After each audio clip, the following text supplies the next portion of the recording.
Hello, my name is Divyang, and this is going to be my presentation on EE 104 Lab 7. This is going to be the dance challenge task.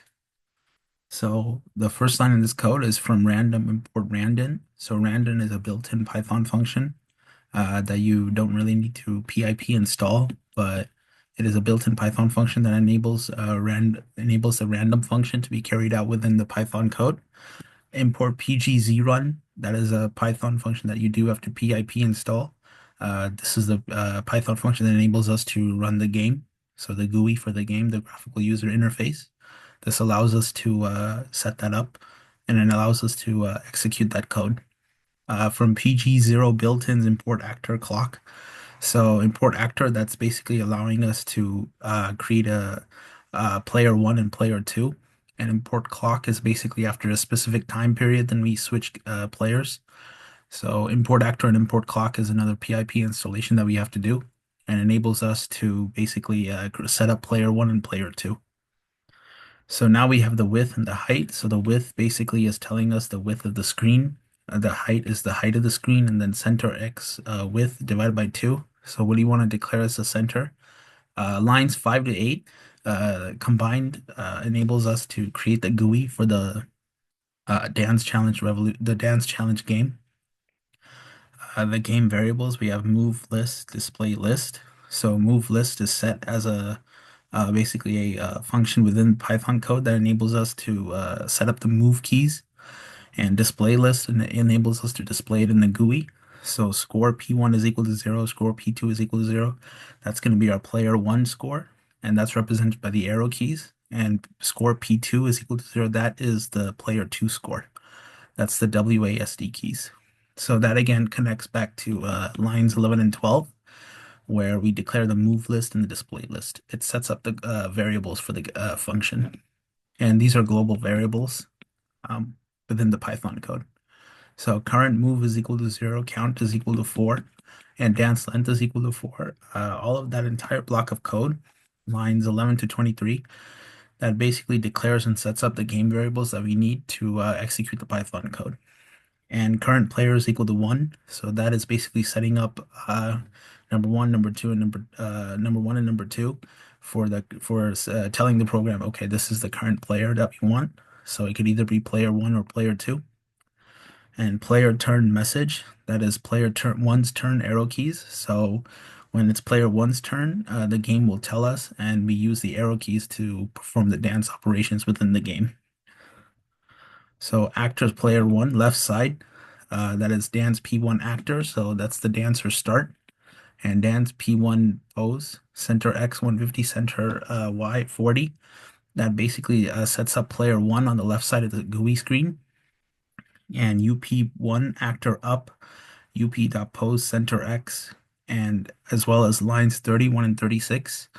This basically sets up the keys for performing the dance operation. So up, down, right, left. And lines 38 to 40, they set up the player two's character in the game. So as we see when I run the code, we're gonna have player one and player two on either side of the GUI screen. And lines 38 to 40, they set up the second player on the right side. So we're gonna have dancer start. So as soon as it becomes the right side player's turn, we say start, and then we start inputting the buttons for the player on the right side.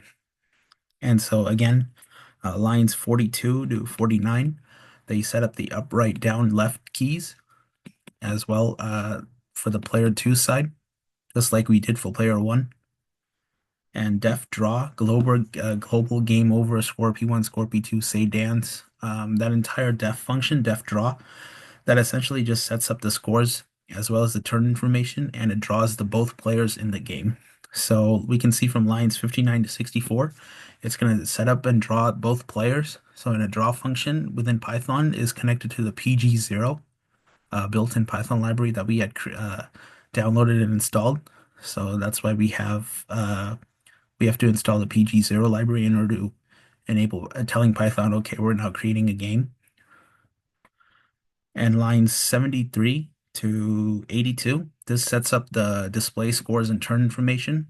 So the scores are being set up as player one arrow, score P1, color black. So this sets up the font and style of how we want our buttons to be initiated for telling us that okay, we want to create the game, we want to set up the scores and how we want that to display in the GUI.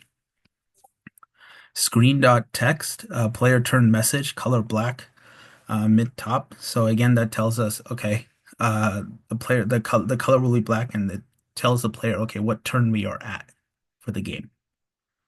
And if not, game over. So if we don't perform the dance operations as requested by the game within the code, the program will just terminate. So it's acting as a break of sorts, but the program officially ends. That's to let us know that, okay, we need to restart the game because we didn't perform the dance operations as requested. Def reset dancers. So when the game is over, we set up the global variable game over, but if the game is not over, then we can reset the both dancers. So dancer start, then up, right, down, left. That sets up the code, that sets up the functions for the dancer to operate in within the game. And dancer P2 is the same thing. Dancer start, up, right, down, left. So that sets up the keys for when you want to tell the dancer, okay, dancer start on the left side or the right side. So for both, when you're switching both players, it tells you that, okay, the game will reset. And then from lines 103 to 135, that just updates the dancer to enable it to move whenever we hit the input keys. So for player one, it's going to be up, down, right, left. For player two, it will be WASD. So for this if block, essentially is telling us, okay, when the move is positioned or when the move is happening, then we up lit and the dancer is up, right lit and dancer is right, etc. And then def display moves. This enables us to display the moves on the game. So if display list, this move, display list, that's basically telling us, okay, whenever we enter the input codes for the game, we want both the players to be able to move. So that's why we have that function that's created in line 138 called def display moves. And then def generate moves. This enables us to actually generate the moves. And it says on line 160, update player turn message. So once the player turn is up, we're going to say, okay, it's player one's turn. Once the player's, or we can say, or it's the player two's turn. And then we have to use the WASD keys. So def countdown, this enables the countdown timer on the game. So again, that's why we had to install the clock function. It enables us to have the timer countdown. And def generate moves is again, as mentioned, it just sets up the arrow keys as well as the WASD keys for both the players. It enables also us to generate the moves. So def next move. So this enables us to create the dance length, current moves complete. So if dance move is less than the dance length, then you subtract one. So this enables us to create the tell the game, okay, now we want to create the next move. So once a user inputs, oh, hit down, then it'll create the next move. And then on key up. So this is telling us if player one controls the arrow keys, then we want to move up, else the game over. If it's true, then we move right, down. So the function created on def on keys in line 193, it essentially creates the control keys for the player one. So from lines 200 to 230, it's basically setting up the player one controls, arrow keys. And then for player two, which starts at line 232 all the way down to 260, it is creating our player two controls within the game. So if the moves are complete, then we can generate new moves for the player, or we can set up and then we create the update function on line 269. So when the game is over, then there's no action anymore. The game just stops and we terminate the game. So that's if the player is no longer following the keys that are instructed, then we can just terminate the game and it acts similar to a break function. Except for a break function, we're deliberately telling the code that, okay, we want it to stop. But in this case, now we're telling, okay, if the now it's according to the code where if you don't want to, if the input commands are wrong, then we don't want any commands happening, and then we just terminate the game. And then generate moves basically enables us to generate the moves for the dance game. and music.play audio. That's going to be the background music for the game, something to dance to. And now let me run the code.